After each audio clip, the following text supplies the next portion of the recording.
मी आमच्या युवा पिढी करता बरं काही वाक्य साधू संत कोई न माने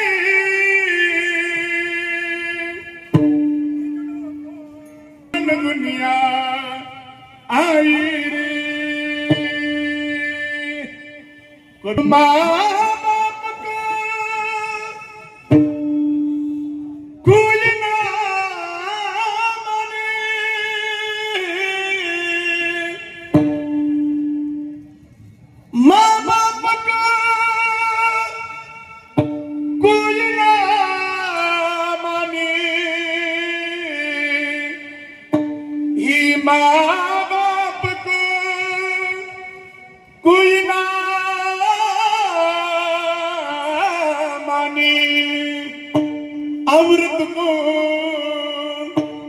औरत को बहुमान रे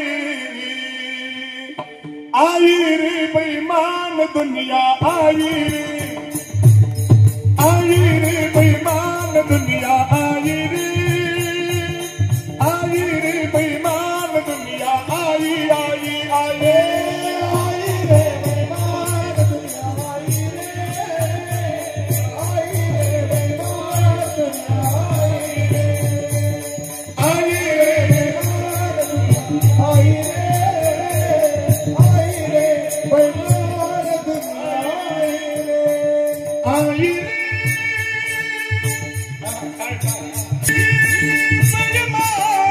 दुनिया ही दुनिया ही बेईमान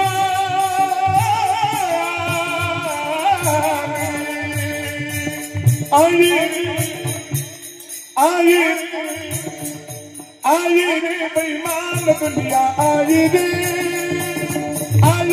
बेईमान दुनिया आई रे बेईमान दुनिया आई रे बेईमान दुनिया दुनिया बेईमान आई रे काय परकड्या कोणी दिवग्या कोणी दिवग्या कोणी दिवग्या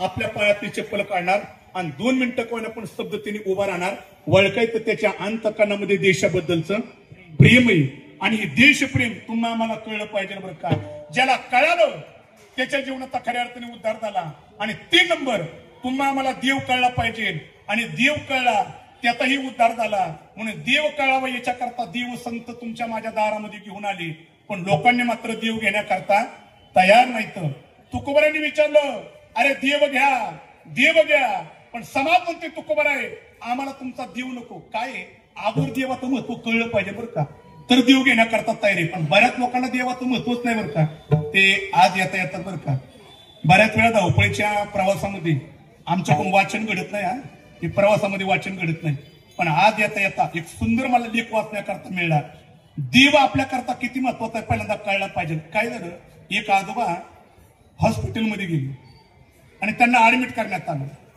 ते ऍडमिट करण्यानंतर त्या आजोबाची सगळी चेकिंग केली आणि डॉक्टरने सांगितलं तुमच्या हृदयाचं ऑपरेशन करावं लागेल आजोबांनी सांगितलं काही काळजी करू नका हृदयाचं ऑपरेशन करा डॉक्टरने पेशंट आतमध्ये घेतलं आणि आजोबाचं खऱ्या अर्थाने हृदयाचं ऑपरेशन करता जवळजवळ 8-9 तास लागले आणि 9 तासाचं ऑपरेशन झालं आणि झाल्यानंतर त्या म्हाताऱ्याचं ऑपरेशन सक्सेस झाल्यानंतर म्हातारं बाहेर आलं आणि आल्यानंतर म्हातारं शुद्धीवरती आलं आणि आल्यानंतर डॉक्टरने म्हाताऱ्याकडे पाण्याला सांगितलं बाबा भाग्यवान तुम्ही हृदयाचं ऑपरेशन यशस्वी झालं यशस्वी हा शब्द बाबाच्या कानावरती पडला आजोबा हसायला लागले पण हसता हसता डॉक्टर म्हणले आजोबा हृदयाचं ऑपरेशन यशस्वी झालं, पण बिल मात्र 11 लाख रुपये झाले बरं का. ते 11 लाख रुपयाचे शब्द आजोबाच्या कानावरती पडले आणि आजोबांचा जरा चेहरा पडला. ती चेहरा पडल्यापर्यंत डॉक्टर साहेबांनी विचारलं, आजोबा अहो तुमचा चेहरा पडला, वाईट वाटलं का 11 लाखाचं बिल झाले? आजोबा म्हणजे वाईट नाही वाटलं. मग डॉक्टर म्हणजे चेहरा का पडलाय? आजोबा म्हणजे त्याच्याकरता नाही चेहरा पडला. डॉक्टर म्हणजे जर का त्याच्याकरता चेहरा पडला असेल तर 2-3 लाख मी बिल कमी करतो, 7-8 लाख रुपये द्या. आजोबा म्हणले 11 लाख नाही, मी 15 लाख देण्याकरता तयारी. मग डॉक्टरने विचारलं चेहरा का पडला? त्या आजोबाने किती गोड उत्तर दिलं माहिती का? एवढं उत्तर माझ्या कीर्तनातून घरी घेऊन जा. त्या आजोबाने सांगितलं, डॉक्टर साहेब फक्त 9 तास तुम्ही फक्त माझं हृदय सांभाळलं, त्याचं बिल 11 लाख रुपये केलं. मी जगाच्या बापाकडे पाहतोय, 80 वर्ष झालं तू माझं हृदय सांभाळतोय, पण आजपर्यंत 1 रुपयाचं सुद्धा त्यांनी बिल मागितलं नाही. हा देव पहिल्यांदा तुम्हा आम्हाला कळायला पाहिजे. आणि ज्याला कळाला त्याने संतांनी देव हातामध्ये देण्याचं काम केलं, तो देव तुम्ही आम्ही घेईन. म्हणून देव मिळवायचा आहे याच्याकरता काय करावा? एक गोड वाक्य आहे का, ज्याला देव मिळवायचा आहे त्याने फक्त चालता चालता चांगल्या माणसाचा हात धरा, तुम्हाला देव मिळेल. विठाला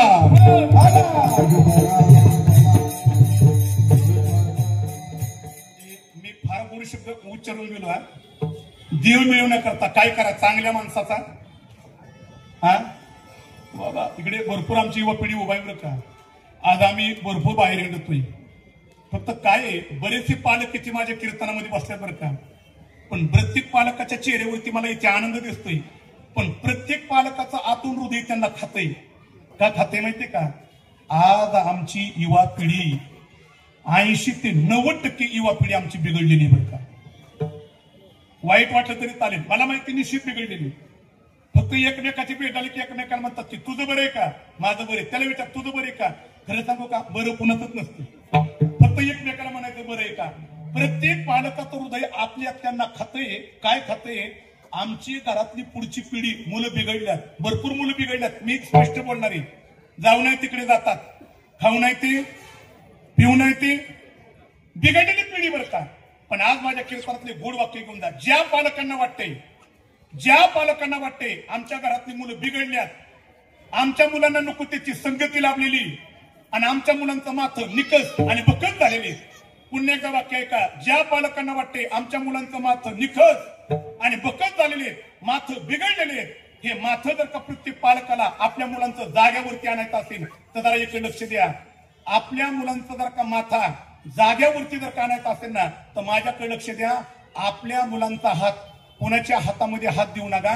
ज्या पालकांना आपल्या मुलांचं जीवन घडवायचंय त्याकरता त्या पालकाने आपल्या मुलांचा हात कोणाच्या हातामध्ये हात देऊ नका. जीवन घडवायचं असेल तर त्या पालकाने आपल्या मुलांचा हात फक्त आमच्या वारकऱ्याच्या हातामध्ये हात द्या. नक्की त्याचं कल्याण झाल्याशिवाय राहणार नाही.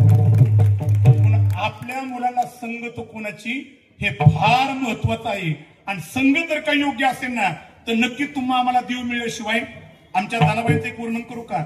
जनाबाईंचं नाही बरं का, जनाबाईंचं नाही. इथून पंढरपूर किती हो? शिक्रापूरपासून 250 किलोमीटर. आणि पंढरपूरच्या पाठीमागे 21 किलोमीटर आहे मंगळवेढा आहे.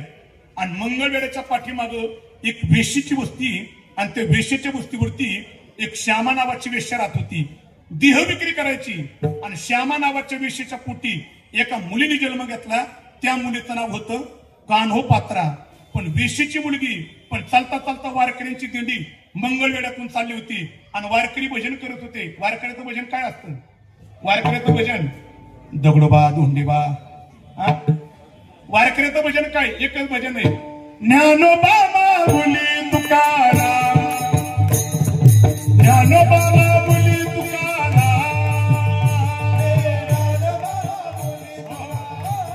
सर्वांनी बोलायचे, सर्वांनी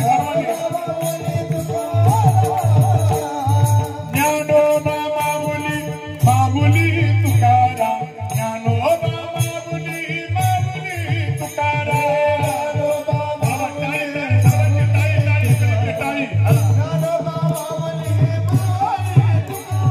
ज्ञानोबा माऊली माऊली तुकाराम, ज्ञानोबा ज्ञानोबा ज्ञानोबा ज्ञानोबा ज्ञानोबा ज्ञानोबा माऊली तुकाराम.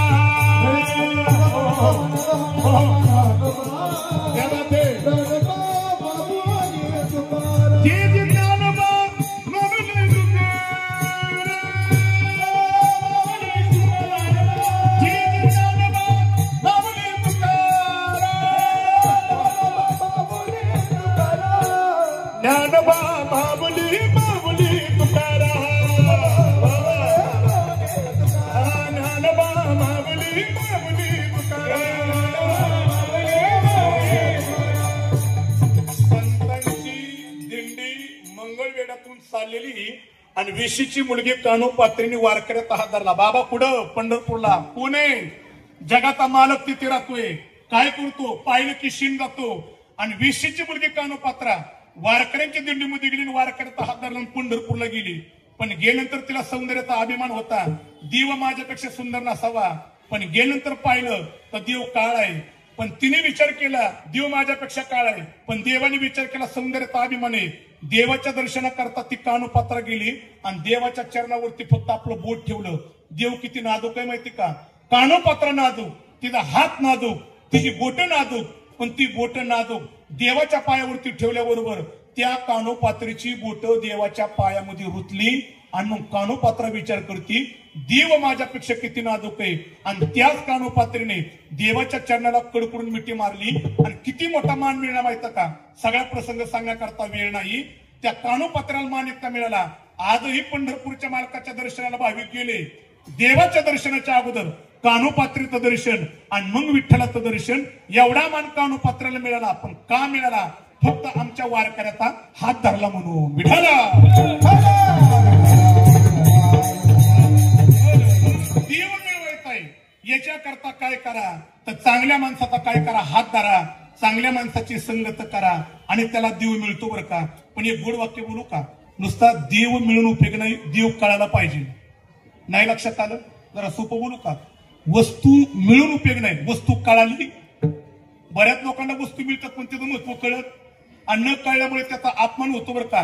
तसा परमार्थामध्ये देव संत देव आपल्या हातात देतील पण देव कळला पाहिजे. बऱ्याच लोकांना महाराज देव कळत नाही हो. मी याच्याकरता तुम्हाला अर्ध्या मिनिटाकरता वेळ कमी पण भागवतामध्ये घेऊन जाईन. ती नंद बाबाच्या वाड्यावरती खेळणारा कृष्ण परमात्मा परब्रह्म होतं. पण नंद बाबाला कळलं नाही आणि यशोदा मायला सुद्धा कळलं नाही.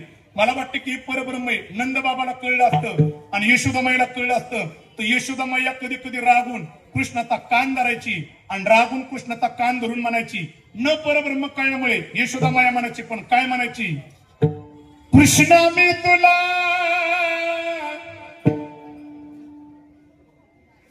ताकीद करते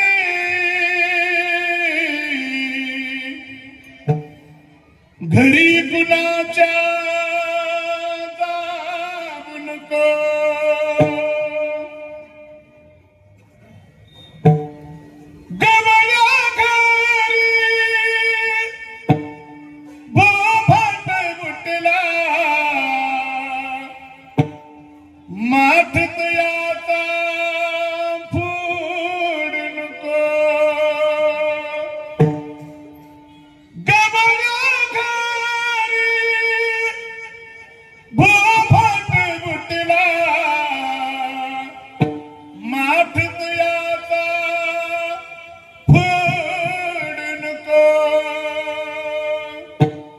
कृष्णा मी तुला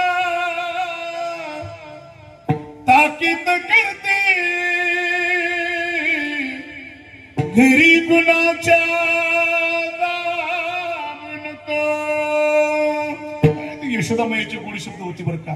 यशोदा मायाला देव कळला आणि कळला असता तर एवढं कान धरून ताकीद केली नसती. म्हणून सिद्धांत आहे देव मिळून उपयोग नाही, देव कळायला पाहिजे. मग संत तुमच्या माझ्या हातात देतील, देव देतील, पण कळला पाहिजे, मिळलाही पाहिजे आणि कळलाही पाहिजे. मग याच्याकरता तुकोबऱ्याने विचारला आम्ही करावं तरी काय करावा? महाराज म्हणले देव मिळलाय ना आणि तो कळावा आणि टिकावा याच्याकरता असं काहीतरी करा.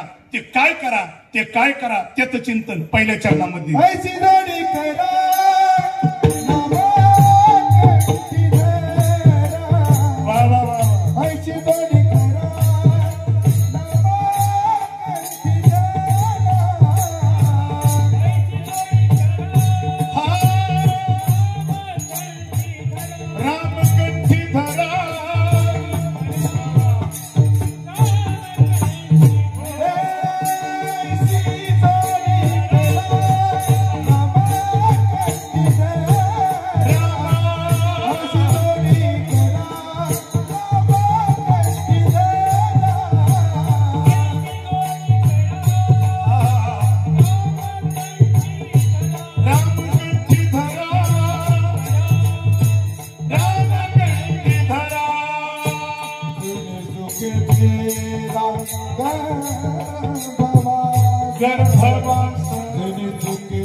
असं काहीतरी करा, पण ते काय करा, ऐसे जोडे करा रामकंठी धरा.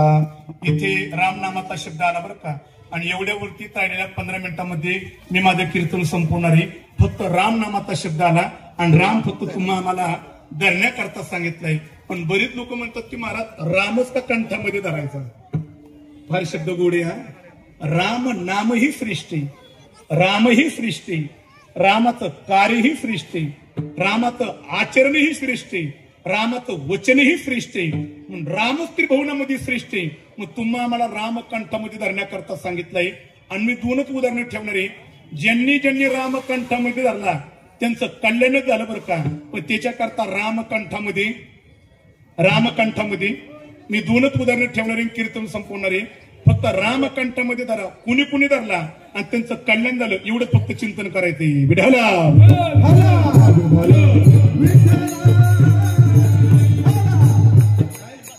ज्यांनी रामकंठामध्ये धरला आणि रामाच्या चरणाच्या ठिकाणी आपलं जीवन समर्पित केलं अशा माणसाचं कल्याणच झालं बरं का. काय झालं, एक महाभारतामध्ये रामायणामध्ये चिंतन आलं बरं का. भगवान श्री प्रभू रामचंद्राने रावणाचा वध केला आणि अयोध्येच्या गादीवरती बसले. अयोध्येच्या गादीवरती बसण्याची पूर्ण तयारी झाली. इथे अयोध्येमध्ये आनंदाला उधाण आलं. झाले रामराज्य काय होणी आमाचे. आता अयोध्येमध्ये कमी नाही का, रामराज्य आले नाही. आणि ज्या दिवशी रामराज्य येईल त्या दिवशी कमी राहत नाही बरं का. म्हणून रामराज्य आलं पाहिजे. अयोध्येमध्ये त्रेतायुगामध्ये रामराज्य येणार आहे आणि राम अयोध्येच्या गादीवरती बसणार. पण आदल्या दिवशी काय झालं, ज्या 14 वर्षापूर्वी असा एक प्रसंग घडला ना, तसा प्रसंग रामाच्या जीवनात घडला. आणि रामाच्या कानावरती बातमी गेली की सीता माता रुसून बसलेली. मग का रुसली म्हणून विचार न करता भगवान श्री प्रभू रामचंद्र, ती पूर्वीच्या काळी असा मोठा महाल असला की ते प्रत्येक महालामध्ये वेगळे महाल, तसा एक आणखी एक महाल असायचा कूपभवन. कूपभवन म्हणजे काय, घरातली एखादी स्त्री जर का रुसली तर तिने कुठं बसून आपला रुस्सा दाखवायचा नाही, त्या कूपभवनात बसायचा मग रुस्सा दाखवायचा. ती रामाला कळलं की सीता रुसलेली, कूपभवनात गेली. विचारलं सीते रुसण्याकरता काय झालं. ते सीतेने रामाला सांगितलं, प्रभू एवढं कृतज्ञतेने वागताना असं वाटलं नव्हतं. रामाने विचारलं काय झालं. सीता म्हणली की ती रामायणातलं एक पात्र बाजूला काढलं की रामायणाला जी किंमत आहे त्या पात्राला तुम्ही विसरलात. प्रभूने विचारलं काय झालं. सीतेने सांगितलं, प्रभू अयोध्येच्या गादीवरती बसणार तुमचं सिंहासन तयार केलं. जिथे भरत बसणार त्याचं सिंहासन तयार, लक्ष्मण बसणार सिंहासन तयार, तिने राजमातेचं सिंहासन तयार, सगळ्यांची सिंहासन तयार.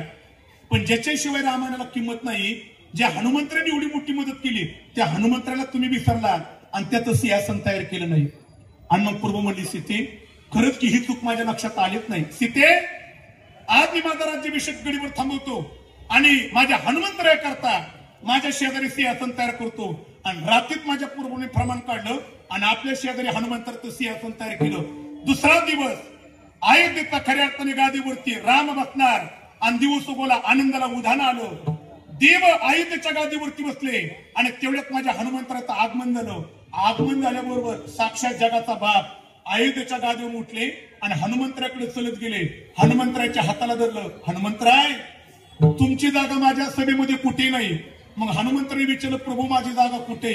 हनुमंताने सांगितलं तुझी जी जागा आहे ना हनुमंतराया, माझ्या शेजारच्या सिंहासनावरती. हनुमंता सिंहासनावरती बस. बस हा शब्द हनुमंतराच्या कानावरती पडला आणि माझ्या हनुमंतराच्या डोळ्यातला असं आलं आणि हनुमंताने सांगितलं देवा माझी जागा तुमच्या शेजारच्या सिंहासनावरती नाही. आणि मग देवाने विचारलं हनुमंता तुझी जागा आहे तरी कुठे? हनुमंतराने सांगितलं नाही. आपली जागा दाखवली आणि हनुमंतरा देवाच्या चरणापाशी बसली. जशी चरणापाशी बसली देवाने सीतेकडे पाहिलं. सीते मला माहित होतं माझा हनुमंत माझ्या शेजारच्या सिंहासनावरती कधी बसणार नाही. माझ्या हनुमंताची जागा आहे माझ्या चरणाच्या ठिकाणी. आणि जशी हनुमंताने देवाच्या चरणाची जागा निवडली आणि उठून हनुमंताला घेतलं आणि कडकडून मिठी मारली. हनुमंता आज मी धन्य झालो. माझ्या चरणाची जागा तू निवडली, मीही धन्य झालो आणि तुझंही जीवन धन्य होणार आहे. हनुमंताने विचारलं माझं जीवन कसं धन्य? त्यावेळेस माझ्या रामाने हनुमंताला आशीर्वाद दिला. काय दिला? रामा ऐक, भविष्यामध्ये भारत खंड आहे, भारत खंडातील भारत आहे, भारतातील एखादं शहर आहे, शहरातलं एखादं गाव आहे, गावाच्या आसपास खेड्यापाड आहे, खेड्यापाड्याच्या आसपास वाड्या वस्ती आहेत. हनुमंत ऐक, भविष्यामध्ये भारतातल्या शहरामध्ये शहराच्या जवळ असणारे खेडेपाड आणि खेड्यापाड्यातल्या वाड्या वस्त्यावरती एक वेळेस हनुमंतराया रामाचं मंदिर नसन पण हनुमंतराया प्रत्येक भारतातल्या खेड्यापाड्या वस्त्यावरती तुझं मात्र मंदिर राहील. हे हनुमंतराला दिलेला देवाने आशीर्वाद आहे.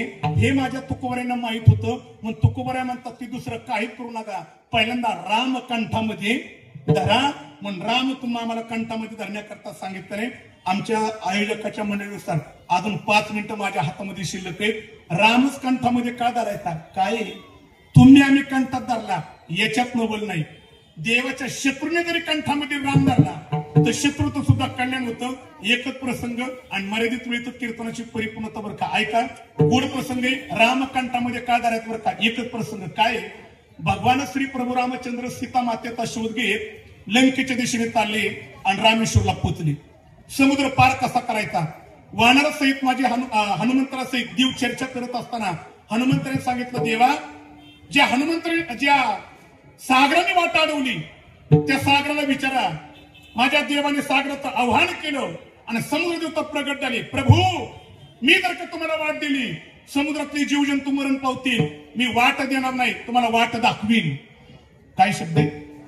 वाट देणार, वाट दाखवीन. आणि मग देवाने विचारलं काय वाटे? तर समुद्रदेवतेने सांगितलं प्रभू या सागरावरती समुद्रावरती तुम्ही सेतू बांधा. ती प्रभूंनी विचारलं कशाचा? ती सागर देवतेने सांगितलं दगडाचा. प्रभू म्हणले की पाण्यावरती दगड तरंगतील का? हनुमंतराय शेजारी तो होते. देवाचा हात धरला, सांगितलं देवा तुम्हाला तर काहीच कळत नाही. अहो तुमच्या राम नामाने भवसिंधू तरतोय, दगड का तारणार नाही, दगड का तारणार नाही, नक्की दगड तरतोय. आणि मग माझे प्रभूंनी होकार दिला आणि पहिला राम नामाचा दगड घेतला आणि तो दगड पाण्यामध्ये टाकला आणि टाकल्याबरोबर जगामध्ये जी क्रांती घडली होती ती राम नामाने क्रांती घडली आणि पाण्यावरती पहिला दगड तरंगला. जसा पाण्यावरती दगड तरंगला तसा वानरांना आनंद झाला आणि आनंदाच्या भरात सगळ्या वानरांनी राम नाम किती मोठे, राम नामाने दगड तारला म्हणून त्या समुद्र किनाऱ्यावरती भजन केलं. आणि मला वाटतं की त्या बहिणाची अपेक्षा मी तुमच्याकडून सगळ्याकडून करीन. त्या रामनामाने दगड तारला, ते राम जर का नाम आपण घेतलं तर आपल्या हातून तो दगड तारल्याशिवाय राहणार नाही. पण त्याच्याकरता राम नामाचं सर्वांनी हाताने टाळ्यावरून गोड भजन करायचा. गोड भजन आहे वानरांनी केलेलं, राम वानरांनी केलेलं. श्रीराम जय राम जय जय राम, श्रीराम जय राम जय जय राम.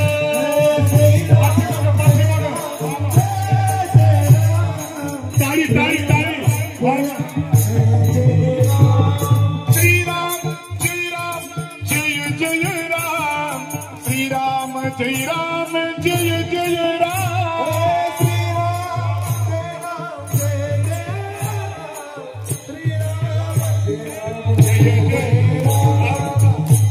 पाठीमागून हनुमंतराय पाहता मी हनुमंतरायकडे पाहिलं. हनुमंतराय मला सांगितलं अरे धर्ममंचामध्ये बसून माझ्या राम नामाचं भजन करणार नाही, त्याला पाठीमागून गदाच आहे. हनुमंतराचे शब्द आहे, सर्वांनी भजन करा. हनुमंतराय पाहतात पाठीमागून. हा, श्रीराम जय राम जय जय राम, श्रीराम जय राम जय जय राम, श्रीराम जय राम जय जय राम,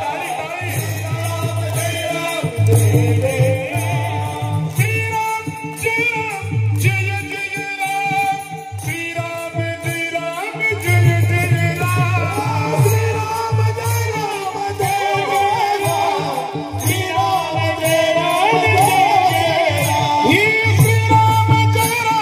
जय जय राम, श्रीराम जय राम जय जय राम, श्रीराम जय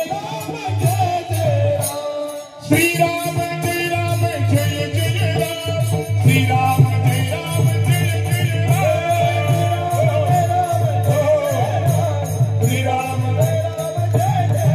श्रीराम जय राम जय जय राम, श्रीराम जय राम जय जय राम.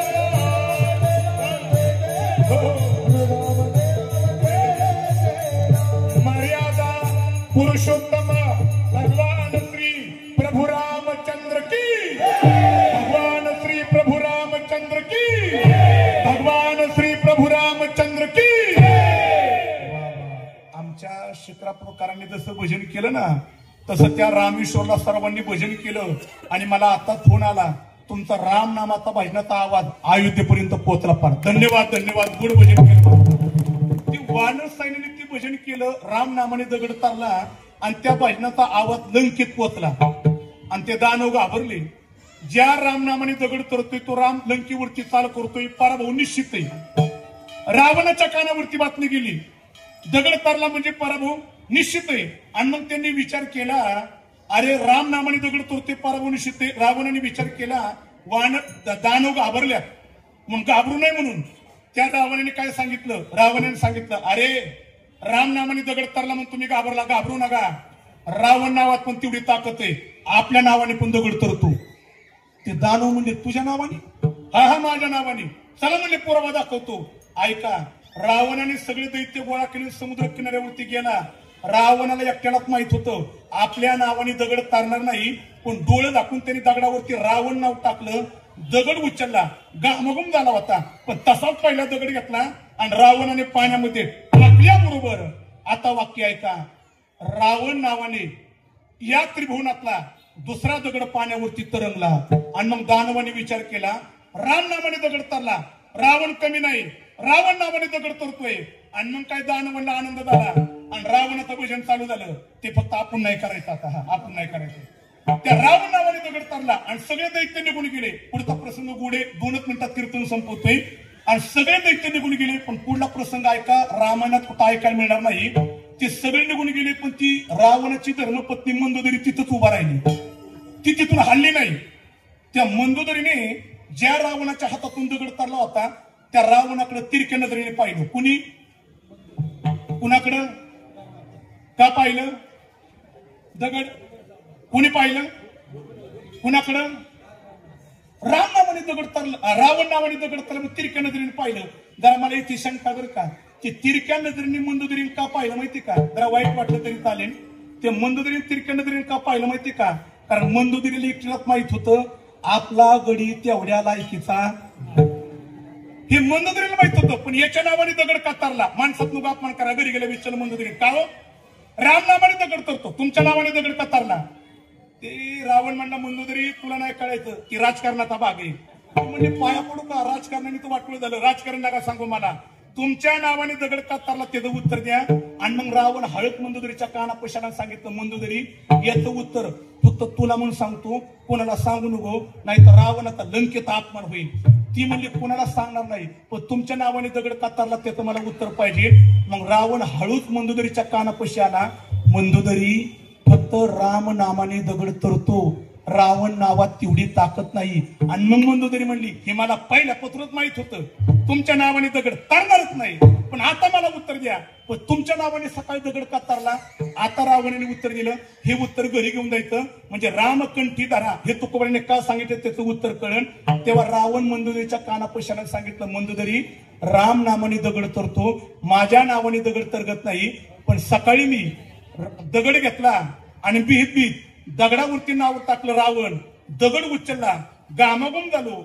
मला माहित होतं दगड तरणार नाही आणि लंकेत अपमान होणार आहे, पण शेवटच्या क्षणाला दगड पाण्यामध्ये टाकण्याच्या अगोदर त्या दगडाला सांगितलं, तू जर का पाण्यामध्ये बुडशील तुला रामाची शपथ आहे. तेव्हा दगड तरंगला. हे राम नामाची खऱ्या अर्थाने ताकद आहे. म्हणून जगद्गुरु तुकोबाराय म्हणतात, ऐसे जोडे करा राम कंठी धरा.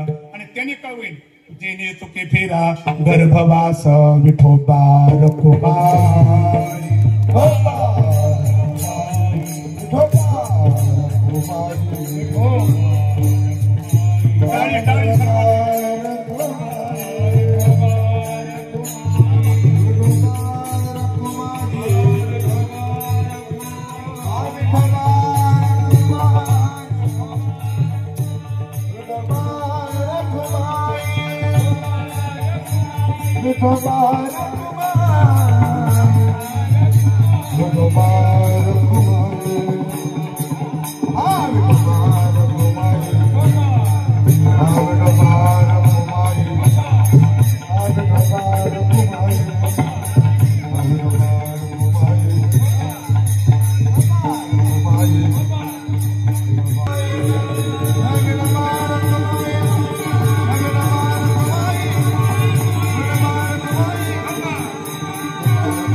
ज्ञानेश्वरा माऊली ज्ञानराज माऊली तुकाराम, ज्ञानेश्वरा माऊली ज्ञानराज माऊली तुकाराम.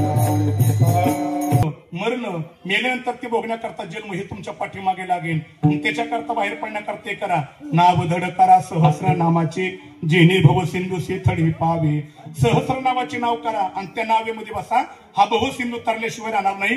पण बहुसिंधू तरत असताना तुकोबाराय काळ आमच्या आड येतोय की, तुकोबाराय म्हणतात आता ताकद आहे, काळ जरी आड आला तुक म्हणे काळा हाना तोंडवाई,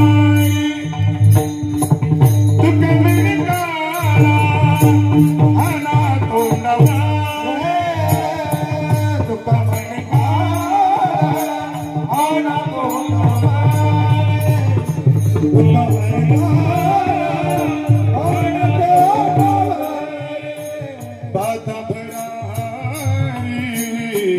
राम बानी बाता बराहारी राम बानी नशिबंताची प्रिया पुत्र धाना, नशिबंताची प्रिया पुत्र धाना,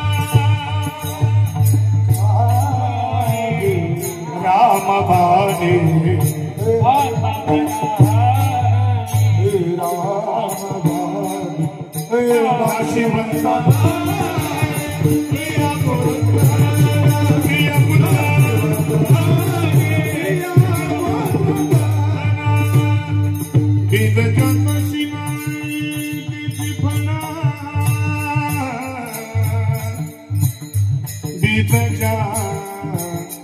ज्याचा शेण त्याची फळा बिदजा बिदजा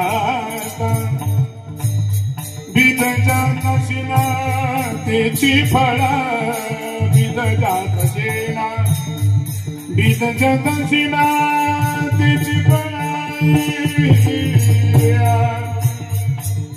बिदजा कशिना त्याची फळा बिदजा कशिना त्याची फळा बिदजा कशिना त्याची फळा बिदजा कशिना त्याची फळा बिदजा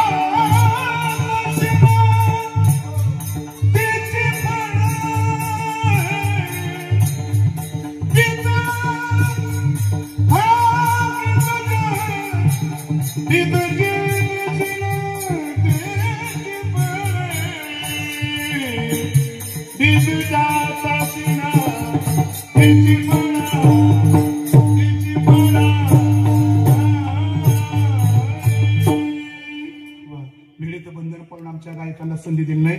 दिलगिरी व्यक्त करतो कीर्तन रूपी सेवेची परिपूर्णता. पण जगद्गुरु तुकोबाराय म्हणतात की राम नामाची एवढी मोठी ताकद आहे.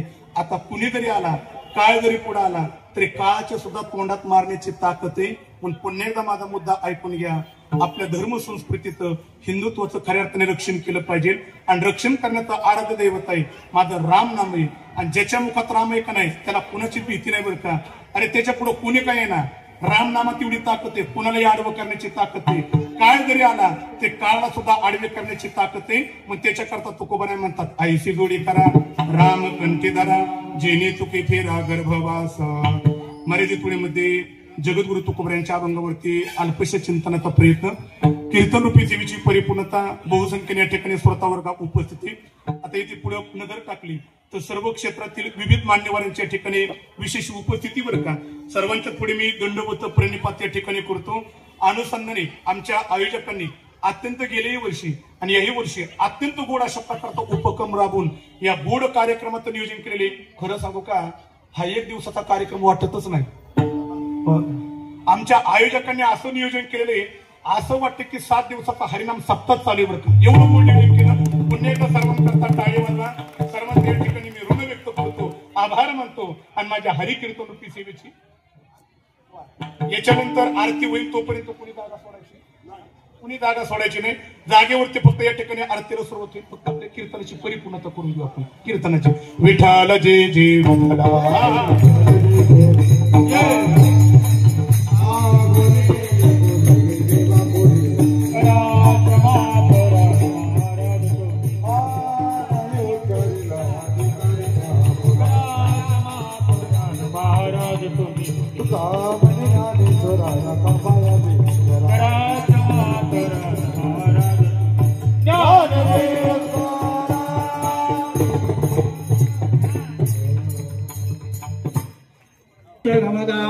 मनोजवम मारुततुल्य वेदम जितेन्द्रियं बुद्धिमत्तामुदितं वातात्मजमवानारयुक्तमुख्यं श्रीरामदूतं शरणं प्रपद्ये. ओम रुद्राश्रवा स्वस्ति नः पूषा विश्ववेदा स्वस्ति नस्ताक्षर्यो अरिष्टनेमिः स्वस्ति नो बृहस्पति ददातु. कर्पूरगौरं करुणावतारं संसारसारं भुजगेन्द्रं सदा वसन्तं हृदयारविन्दे भवं भवानी सहितं नमामि. सुखकर्ता दुःखहर्ता वरता विघ्नाते गुरवे पूर्वे प्रेम कृपालयान्ते सर्वाङ्गे सुन्दर उदिते गुणाते कण्ठे गते मालमुक्तापरान्ते. जय देव जय देव जय मङ्गलमूर्ते हो श्री मङ्गलमूर्ते. दर्शन मात्रे माना श्रवणे मात्रे माना कामना पुरते. जय देव जय रत्नागजतारा तुझ गौरी कुमरा चंदनाचे ओटे कुंकुमते चारा हिरे गणता मुकुटा शोभा तो गारा गुणगुणते नो गोरे चरणे गागरिया. जय देव जय देव जय मंगलमूर्ते ओ श्री मंगलमूर्ते. दर्शन मात्रे माना श्रवणे मात्रे माना कामना पुरते. जय देव लंबोदर पीतांबर परिवर वंदना सरसुत वक्रा तोडा त्रिनयना दासरा माता वटपाये सदना संकटे पावावे निर्वावे रक्षावे सुरवर वंदना. जय देव जय देव जय मंगलमूर्ते हो श्री मंगलमूर्ते. दर्शन मात्रे माना श्रवणे मात्रे माना कामना पुरते. जय देव जय सत्राने हुट्टाने भूमकार वदने परिणाम भूमंडल सिंधू जलगगने कलालिले ब्रह्मांड लागे त्रिभुवने सुरवर चरणे चाचर त्याधारा पडने. जय देव जय देव जय श्री हनुमंता तुमचे प्रसादे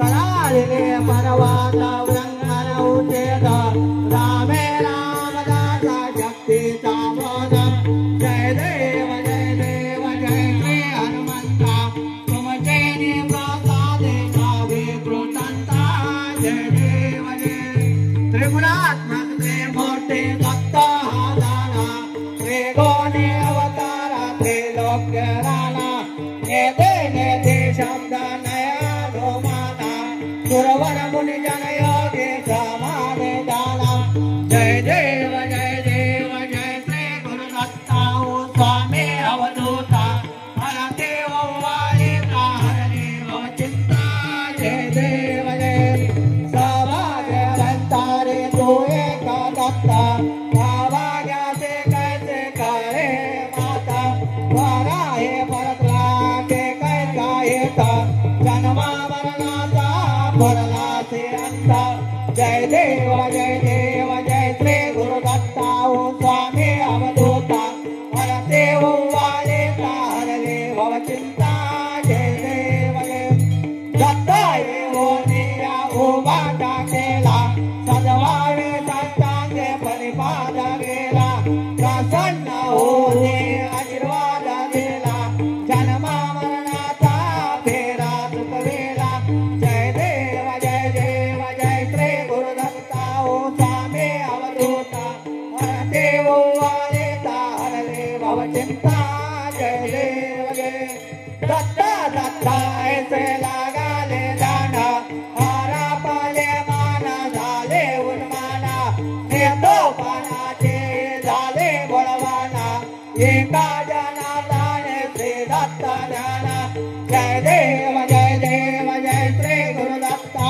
स्वामी अवधूता हरते वालिका हरणे भव चिंता जय देव जय खाल्लेलो टंकन वंदेन जनना डोळ्याने पाहिन रूपा तुझे प्रेमे आलिंगन अनंत पूजन भावेव वाणेन नमेव मा तमेव माता पिता तमेव तमेव बंधु सखा तमेव तमेव विद्या तमेव सर्वं मदेव कायेन वाचा मनेन देवा मुद्यात्मा प्रकटवा करोमि अग्रं सकल परस्मै नारायणादि समर्पयामि अच्युतं केशवं राम नारायणं राम श्रीराम माधवं गोपिकावल्लभं जानकी नायकं रामचन्द्रं हरे राम हरे हरे कृष्ण हरे कृष्ण हरे हरे हरे राम राम हरे हरे कृष्ण कृष्ण हरे हरे